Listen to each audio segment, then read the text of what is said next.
Hey, Dr. McNamara here at McLaughlin Care, and I'm coming at you guys with a Wellness Wednesday. And I wanted to give you guys an update on the fundraising for the Illinois Spina Bifida Association so I can run the Chicago Marathon. And I wanted to update you guys. So, the ultimate goal we want to get is $2,500. Where we're at right now is $1,025. The minimum we need is for me to run the marathon. So this is where we're at currently. The next step is that $1,750.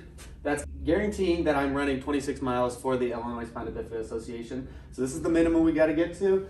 And then eventually, since we're awesome and you guys are such awesome patients and care about helping others, we want to eventually get to that $2,500 as our ultimate goal so we can raise as much money as possible for the Illinois Spina Bifida Association. Excellent job, guys. Thank you so much.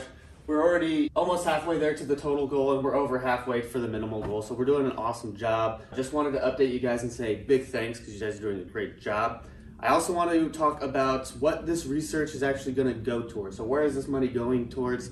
And it's looking at certain things like genetic predispositions that may lead to the development of spina bifida, as well as lifestyle factors and environmental factors that may also contribute to the development of this disorder that affects many individuals. One thing that is very well known that I do want to talk about, and it's something we actually do test here in our office, is this genetic marker known as MTHFR.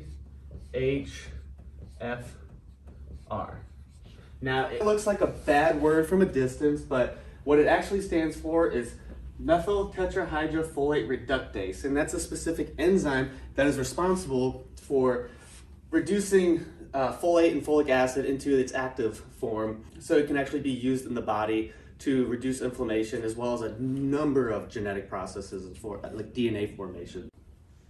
Okay, so I just wanted to bring up this study, and what this study looked at was the association between maternal and fetal MTHFR, two different polymorphisms, the 677 as well as the A66, in risk of neural tube defects. And what they found is that the A66 genetic defect doesn't really have as much of an effect on neural tube defects, but the one that we test, a big important one, that 677, it's a big marker in terms of cardiovascular disease, also shows that if you have this polymorphism, that you are more likely to have a child with a neural tube defect. So it is really important to make sure you do get this genetic testing if you are susceptible, because that's going to determine which type of prenatal vitamins you're going to take, whether you're going to be taking a methylated folate versus a regular folate in terms of supplementation.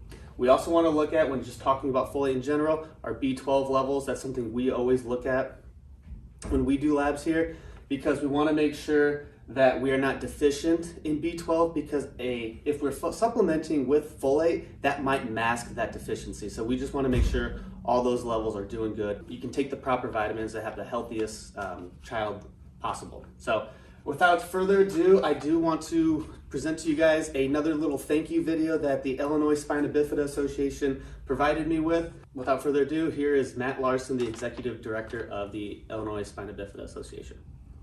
Hello, I'm Matt Larson, Executive Director of the Illinois Spina Bifida Association. Thanks very much to Dr. Jacob McNamara and all his generous supporters for Team Illinois Spina Bifida in the Bank of America Chicago Marathon. With your help, we can recruit participants for research studies, help people find specialty medical care, and provide individualized coaching for academic and career goals. Thanks for your generous team effort.